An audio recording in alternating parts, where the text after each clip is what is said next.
Welcome everyone. My name is David. I'm head of sales at PaytestLab, and with me today is Asha, our quality assurance manager.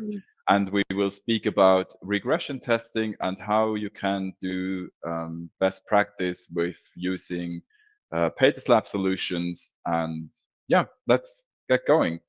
So before we dive too deep into the presentation, we would like to understand our audience a little better. So I'm gonna open two polls. Please let us know how do you execute regression tests today? Do you skip them because you don't have the resource? Do you do it manually, or is it a semi-automated process for you? Or maybe you already have a paytest robot and are fully automated, which would be great. So let's see a bit. We're gonna wait for one more vote to come in. Anyone who's eager to click on it, do so now. Good, then we're gonna publish this. So you will see most of you are manual testers. That's what we expect as well, that you don't have any automation in place yet or just some limited version.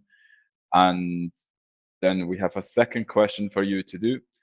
What is your average regression test cycle time? So does it take you 1 to 2 days, or are you done in 3 to 5 days, or are you even taking 2 weeks or 6 to 10 days or more than 10 days? So don't be ashamed to hit the high numbers here. When we started with regression testing, that was also an experience from Asha. It took her more than a week to complete the complete regression tests. So therefore, that's absolutely a viable answer there. And I see that many of you seem to be struggling with regression tests and it takes them a long time. So we are glad that you joined today because that's what we can help you with. There's a lot of room for improvements if you have more than 10 days to complete your tests right now. So for the people which haven't attended the webinars with us previously, you have the possibility to ask questions in the Q&A section on the bottom. So just go to the question mark button, raise your questions during the webinar, and we will answer them at the end. We have enough time to go through all of them. And yeah, then we kick it off. So our agenda will be first to focus on the challenge and how we address the test automation, especially for regression tests. Then Asha will tell you how to build a regression test and what are the best practices to do so if you are just about to get started with it. And then we give you a quick demo on a few tests which we built and regression test sets which we are running. What does regression test actually mean? Regression testing is something which you do to make sure that your software is still working with all the new functionalities which you implemented in your code. So every time you are running a new firmware upgrade onto your environments, you should make sure that it's still working, right? But that's a very cumbersome task to do. So with automation, we can help you to make this a smoother process. And we have the experience because we test a lot. So not only PaytestLab, but also Abrantix, which is part of the shareholders. We know the struggles of testing, right? And that's why we developed PaytestLab and the products behind, because we had challenge testing our own software. So the challenge I'm reflecting today will certainly be the same as you are having as well. And we resolved them all. So the first challenge which we're facing is the manual testing. Entering pins and cards is not only super repetitive and boring, it's also absolutely time consuming. And this can be decreased by using a robot. The robot does the payment card interaction. So you insert, tap, or swipe the cards, but you also enter the transaction amount and the PIN, and therefore the test can be automated in that way. Then during regression testing, you have to use different test cards, right? Different brands, maybe also loyalty cards. And organizing all the cards is a struggle. You have to make sure that you don't lose the cards, that you use the right card for the right test place. And therefore, we came up with PayTest Mux, which is our multiplexer where you store the physical cards and you simply choose which probe you want to execute or which slot execute on the probe. And then this test is executed with a specific card. And this is how we automate all test cards you have available. Now, a big issue, obviously, is the management of your test cases. How do you keep your test cases up to date? How do you maintain them? Where do you write them and where do you store them so that it's accessible for everyone within your team? We developed PaytestHub in-house. It's our own test orchestration software where we write and manage the test cases, but we also set up the hardware. And as it's cloud enabled, you can sit wherever you want. So Asha is sitting in Slovenia, but the robot which we are using afterwards for the demo is in Switzerland, in Zurich. So this is a huge advantage for any team which has home office or remote locations, or even just one building with multiple levels, but your tester don't want to run to the robot every time. You simply log into PaytestHub and you are always able to run tests on your hardware. And recently, we were faced with large terminals. So the terminal manufacturers just launched bigger and bigger terminals, which didn't fit in our Robot T1 anymore. So we decided to build Paytest Robot T4, which is capable to host up to 4 terminals. This also makes scaling much easier because you can still start with one device and then start to add more devices to your setup the further down you are with your automation process. So overall, we can help you with all the struggles which are there. We can handle your cards, we can handle the PIN and card entry, and we have the test software which does the test automation. And if you look at the architecture, it's always going to be pretty similar. You will need to have the test framework where you write and manage the test cases. And through our API, you communicate with the individual parts of our solution.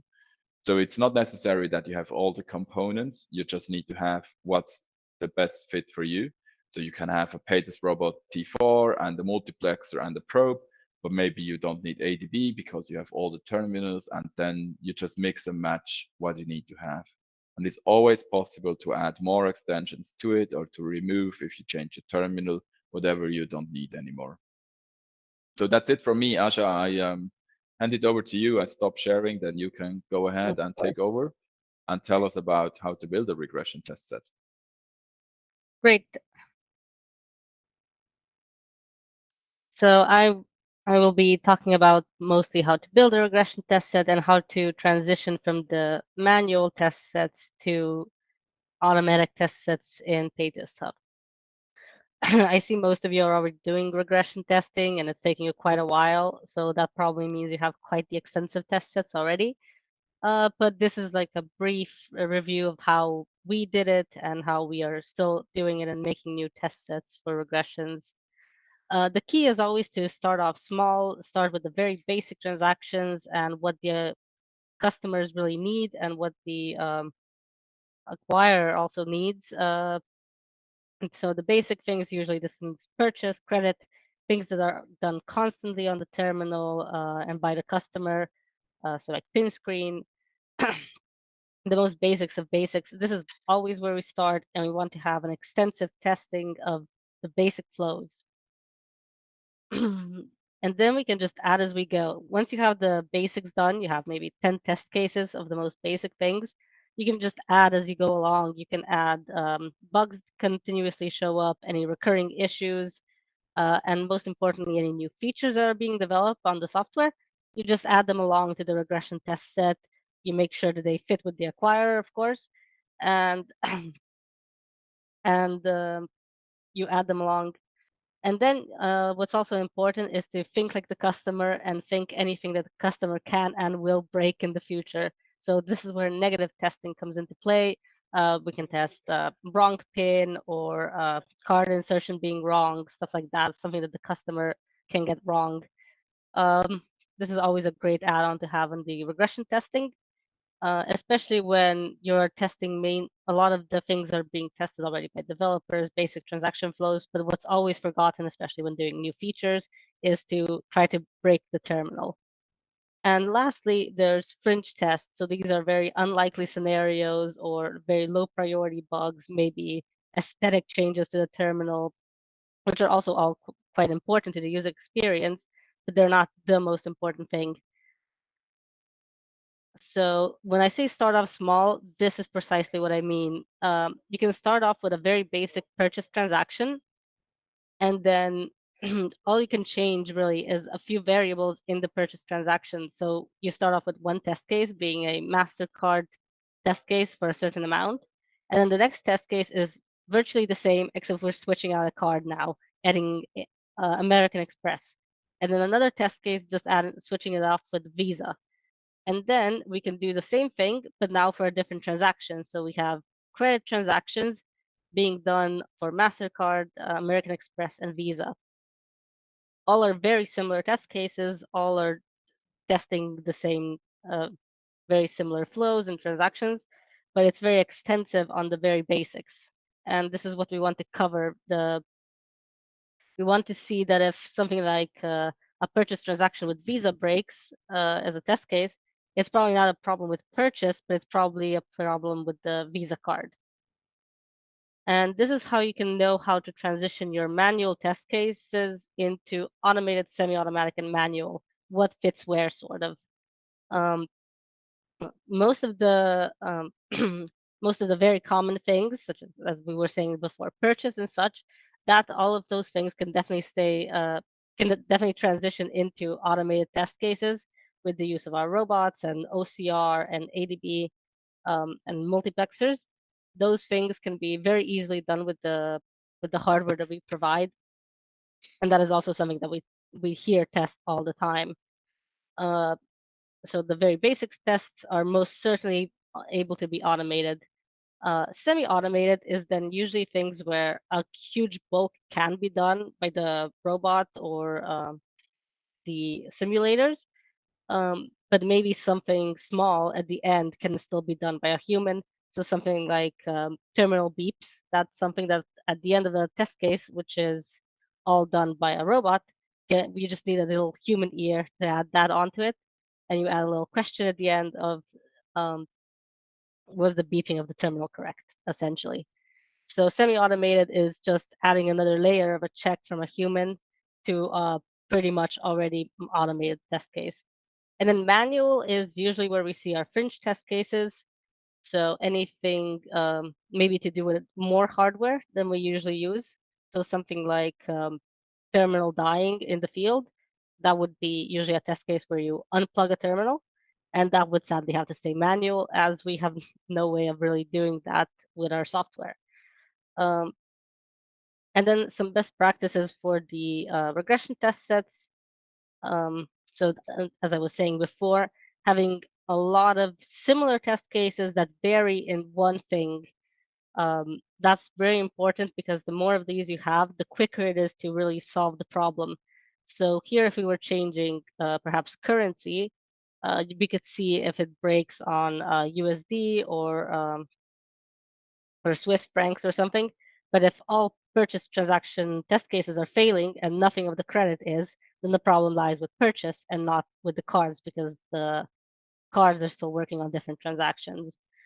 So that's important. Then having a lot of different checks for the test cases is also very important, to really check the receipt. And again, this is something that we do with either our software, our ECR simulators, or we do it with the OCR to have like a full view of the receipt um, and the things that the terminal does send to the acquirer and such. Having all those checks is great and much easier done with any software, instead of just a human checking things, which have a lot of different fields. And also there is a possibility that with new features, information changes. And of course, if that happens, we just change it in the test case. A human tester doesn't have to remember those changes all the time. And then another best practice of mine is just that adding features is done consistently as soon as they appear in the software. As soon as a new feature is done being tested, that is when it is added to a regression test that it applies to, essentially. It's very easy to lose track of features. So, so putting them into the regression testing as soon as they are done is a very important, at least I think so. And now for the live demo, I will sort of have a presentation on how we can go from just a little list that we have in a spreadsheet of what we aim to test, and then how to transition that into proper testing in PaytestLab. So as you can see here, I have a small pool of what my test cases might look like. I have a purchase transaction, a credit transaction, and then a reversal. So these are my transaction types. And then for each of these types, I add on to the the method which I would apply the card with. So contact, contactless, and magstripe. And I have this for all of all the different transactions. So that would already get me from maybe 3 test cases, so a purchase test case, a credit test case, and a reversal test case, into 9 test cases already, 3 for purchase, 3 for credit, and 3 for reversal.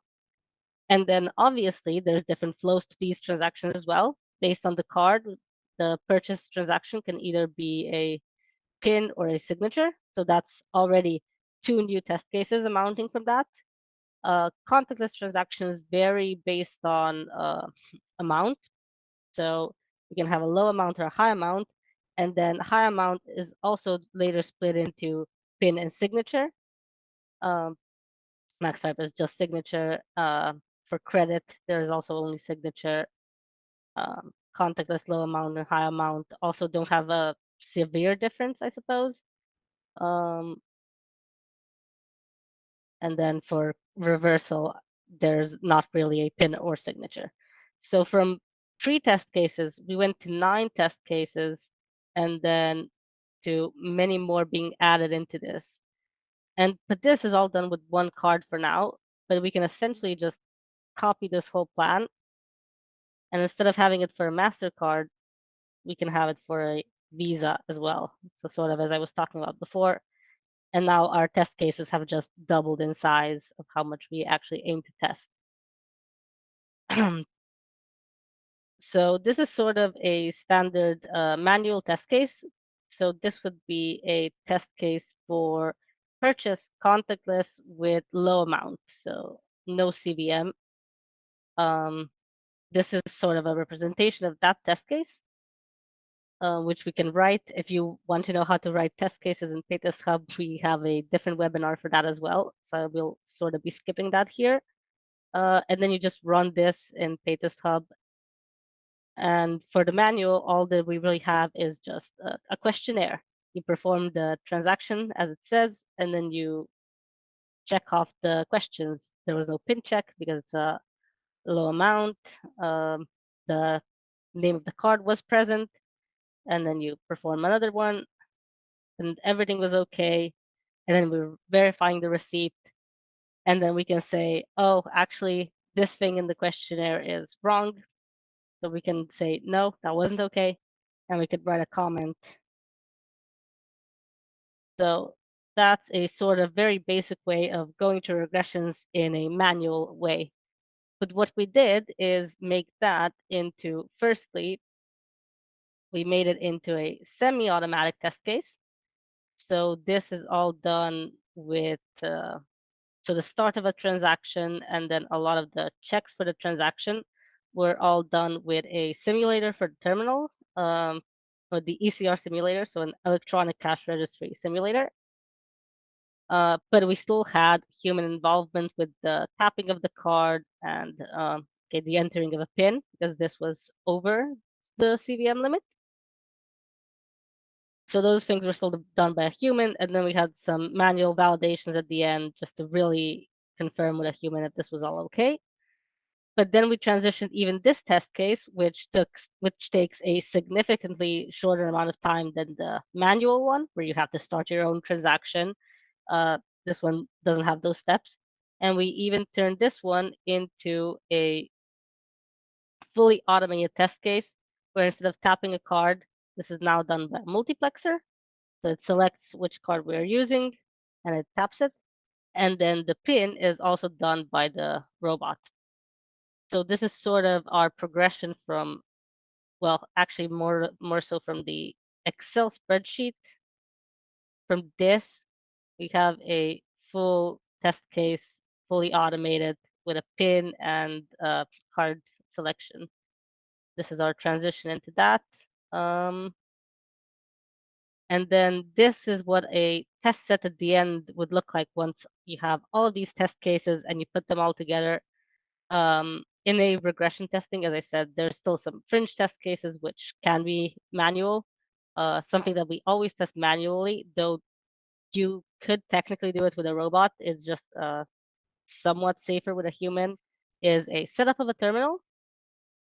Because this is mostly just clicking buttons on the terminal, the robot could definitely do it, but it's better to have all those checks on the screens and to make sure that the correct software is updated. We still do that manually.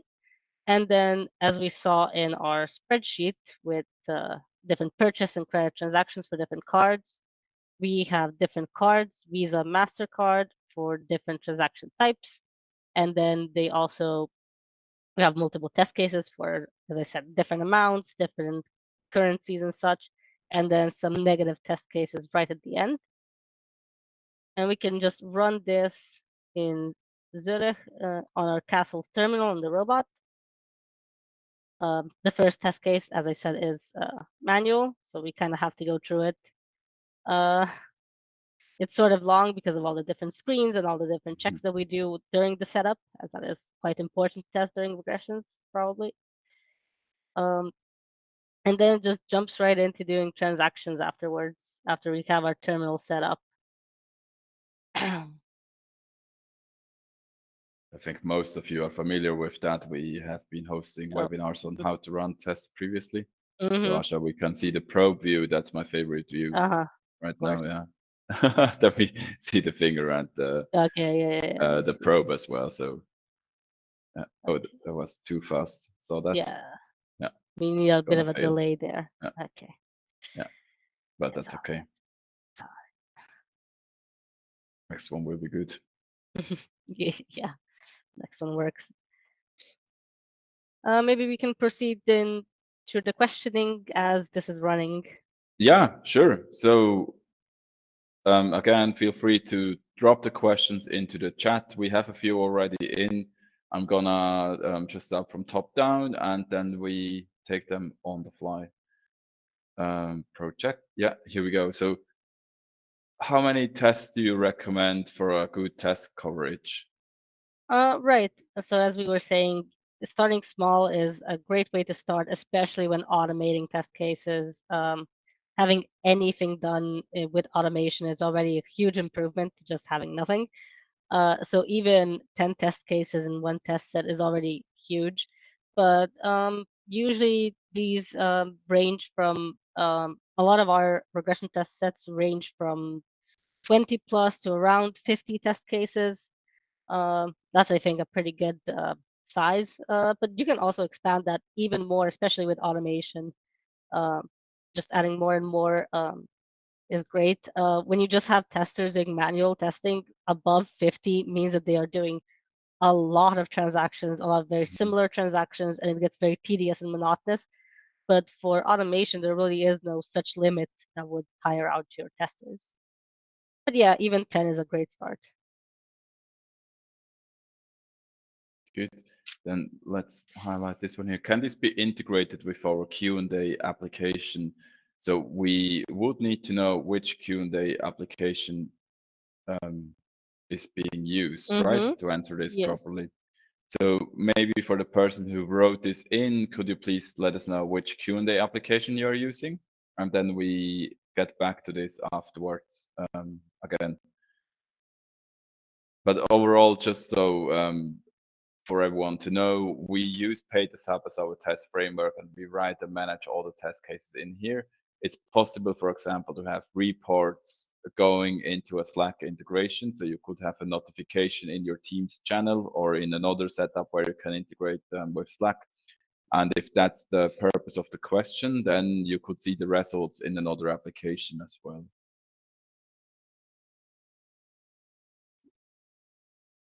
So we have an interesting question here. Do you have support for Android and mobile apps as well? Yes, so far we have it mostly for Android, but I'm pretty sure we will be working for iPhones as well. But we have actually pretty good setup for No, that's the correct. This is the correct camera here. So we do have a phone. So when you only have an iPhone, you can work on it with the robot pretty much. Um, it doesn't allow you to see the screen as nicely, so you just are working with the OCR and the robot, where the robot is pressing the buttons and clicking on it as if a human is doing it. But with the Android debug bridge, so that is the extension we use, you can actually fully see the screen. So this one's turned off. Let me just edit this. So we wake up. Yes. So this is a Android terminal, and pretty much you can do anything already from just our extension for the Android debug bridge. It does depend sort of on the terminal and on the security of the terminal, but essentially you can do a lot with ADB and then also with the robot as well. So yeah, definitely support for Android and phones. Yeah, and to add to this, we can also test wallet applications from both Yeah. Android and iPhones for Mm-hmm. tap on device payment. So it's very flexible in terms of setup and integration. Yes. And Aja, so we, Mm-hmm. assuming multiple devices are supported on a Robot T4, for Mm-hmm. example, can PaytestLab support EMV certification simultaneously with separate regression tests? So I think Yes. there's two questions to this. One is, can we test concurrently? And the other one is, could we test multiple EMV level 3 certifications at the same time? Definitely yes, the regressions and the EMV at the same time. Obviously not on the same terminal.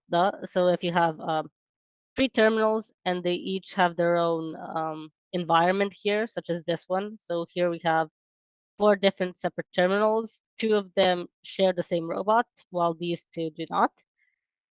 So essentially we have three robots here. And all of these can be run at the same time. These two obviously are working independently of each other because they are using a different robot. While on a robot T4, you can essentially run four devices at the same time.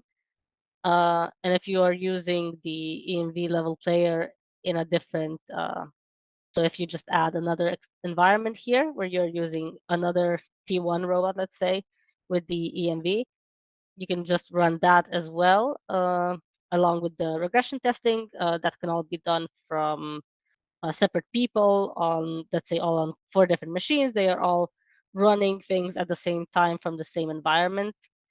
We even have that thing done very similarly here. So this is where we test our regression testing, and we have a lot of environments done for different regressions, all on different terminals with different TADs. And we have four testers, so four people are running these at the same time and all using the same agent but different environments, so connecting to different terminals. And there's no problem with running the EMV level 3 player as well during that. Mhm. As for two concurrent EMV level 3 players, I think that would need to be done on separate environments again, but also I think from two separate machines with two separate BTT tools, if Yes, I'm not correct. mistaken. With Yes. two separate BTT or two separate Yeah. ICC tools, because you can't Yeah. run them, you can't run multiple tools on one Yeah. computer. So there's some Yeah. limitation there, yeah. Yeah. But it would be possible to run if you have four Yeah. computers where you can run, or four virtual machines or something, then you could run multiple environments on it. Yes. Very good. Then here, can this be integrated with payment terminals which act as both Android tap and payment terminal, for example, the DX8000? Uh, this is the DX8000, right? Yep. Camera. Okay. Very bad streaming. But it's essentially the terminal I was showing before, with the ADB. So yes, definitely. Yeah, It is definitely possible. We are doing something very similar here, with the that's the terminal. DX. Yeah. Yeah, that's our terminal. We even have some test cases to run.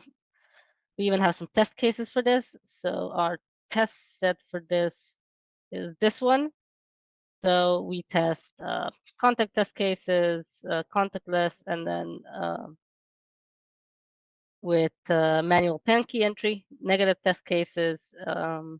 We have purchase, pre-authorization, return.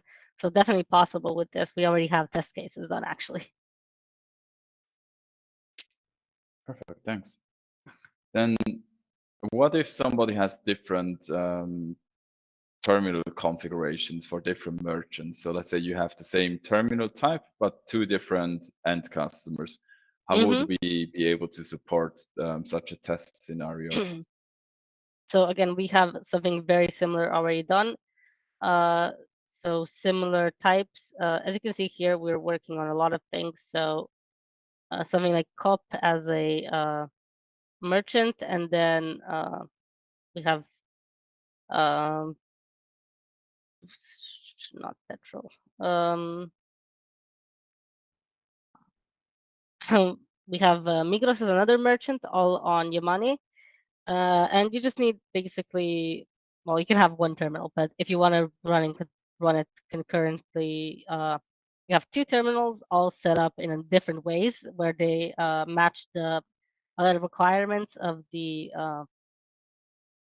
merchant, and you just run them based on, and then you make your test set based on what the merchant wants. So Migros is done through is a BES configuration. So it's done through some extra cables, I guess. MPD. It's using a different. It's using a TIM server, whatever. Yeah, different integration. Yeah, different integration. Thank you.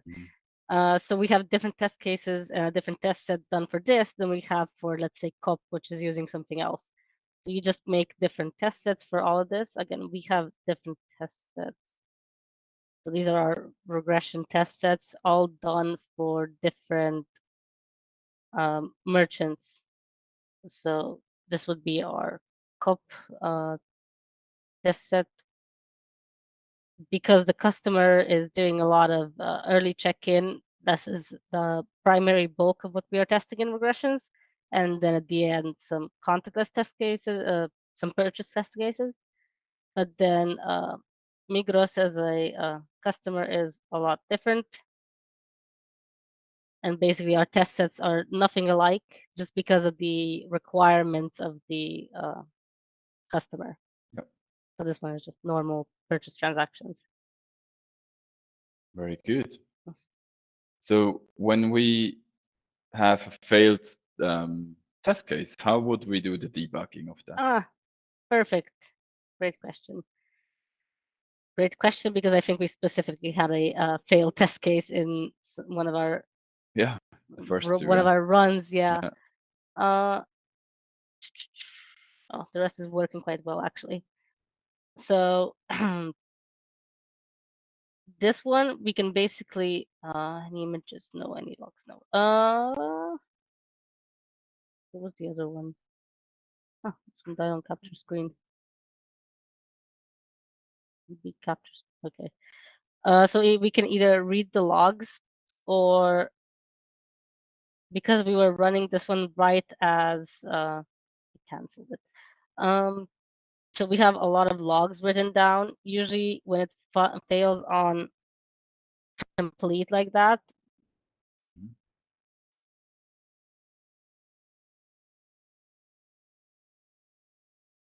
Oh, Asha, we lost your microphone. Asha, we can't hear you.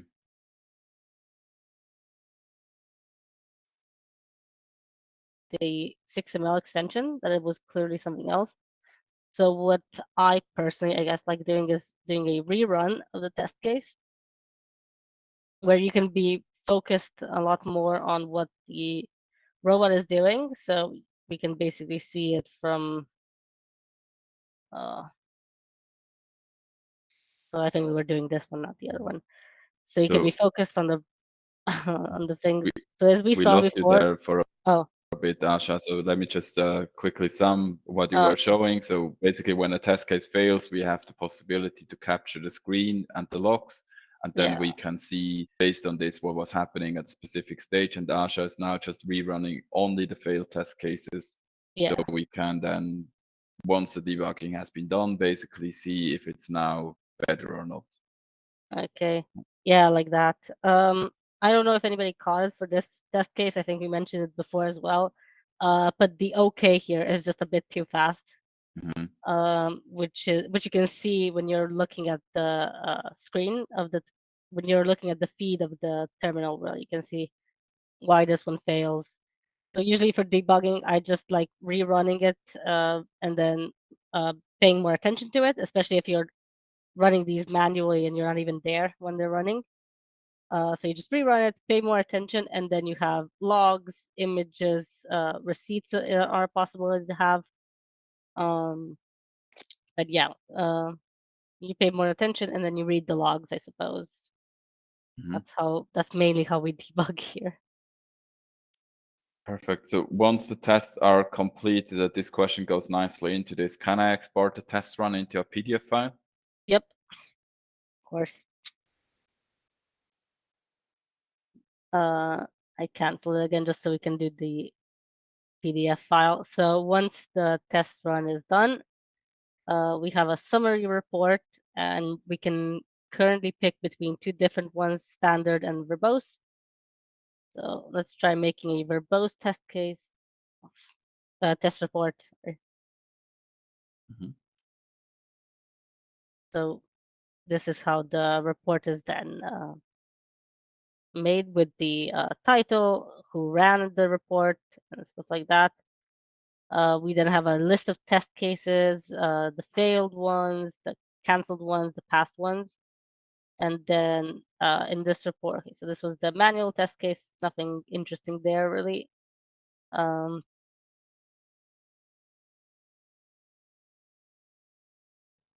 This was the standard. And then we just have the questions of test case and so on. Or we can do the standard report. What was it?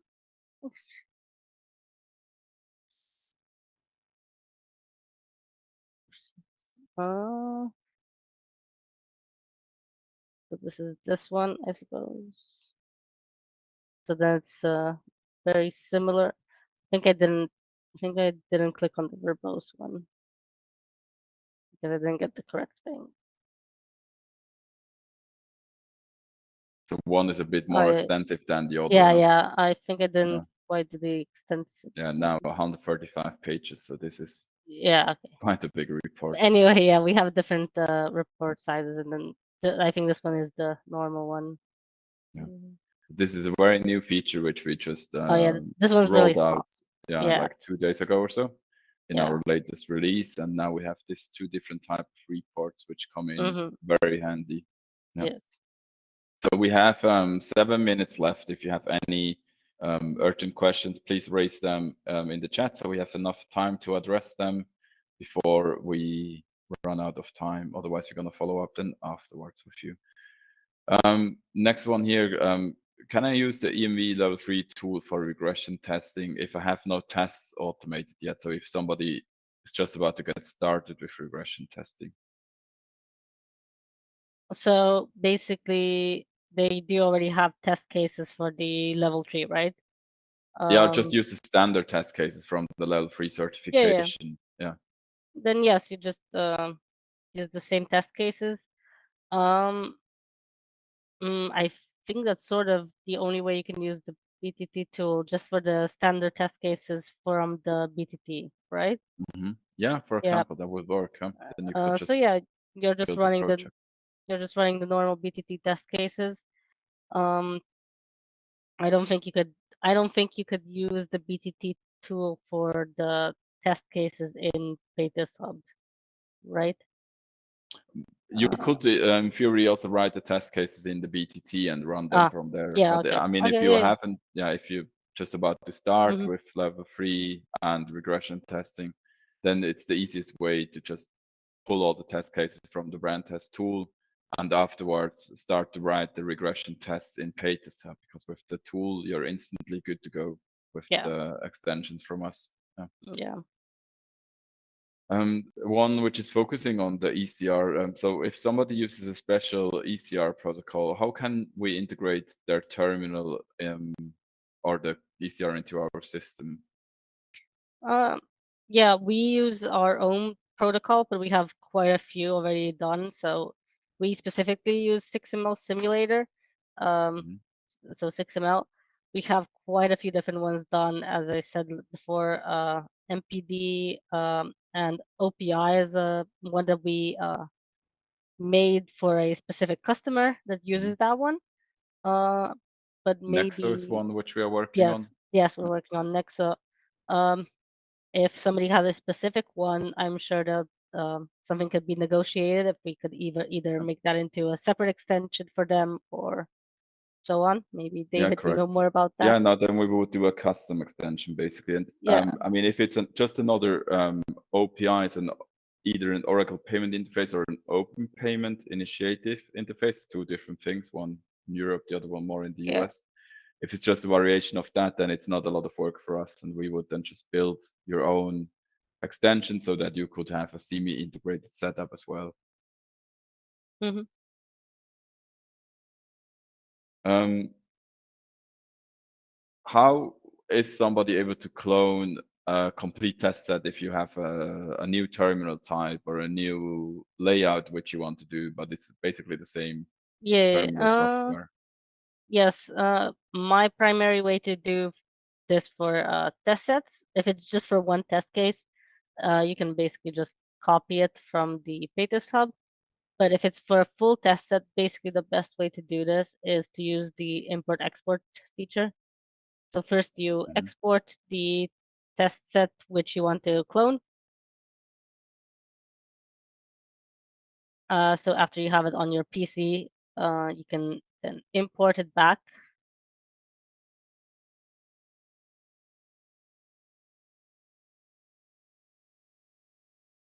And once you have the imported test set, you can basically make any changes to it that you want. So instead of castles regression, these are Genico regressions. And then any of these test cases that you want to change in any type of way, Mhm. you can do it and they won't impact the original castle test set at all because they are in a different folder. So I'm pretty sure this is the imported test set folder then, and the castle ones are somewhere else. Perfect. That's So so you how we edit could these. manage different Yeah. firmware versions, right? If somebody Mm-hmm. has a new firmware release, then Yes. could just build a new test set for a new release Mm-hmm. as well. Keep track. If that's necessary, you can use if it's not that different, you can use the same test set really. But if you want to make changes to it, then you can export it. Yeah. Yeah. Good. So let's take this as the last question for today. I have all my test cases in a spreadsheet. Are you able to help me transition them into PaytestLab? Yeah, definitely. Doesn't It's not that big of a problem. It depends on, of course, how they're written. I'm pretty sure that this we can work something with that, but this is very, very basic in a simple structure. I assume that you have a bit more written down, but yeah, we could definitely turn that into automation, some automated test cases, or even semi-automatic. At worst, we can just make the manual in the Theta sub. Um, I don't see a problem with that. It might be a bit time consuming at the start, but probably not that big of a deal. Yeah, we get around that. So this is Yeah. something we call this professional service, which we are happy to provide. So if you get into test automation and you don't feel familiar yet with writing the tests, we do that for you. That's not a problem. And then we train you how to write your additional test case. So we can do the first couple hundreds and then you take over afterwards, or we continue to develop them for you, whatever your preference is. Great. With that, we come to an end for today's session. Thank you, Asha, for giving us your insights. It was very good and appreciated.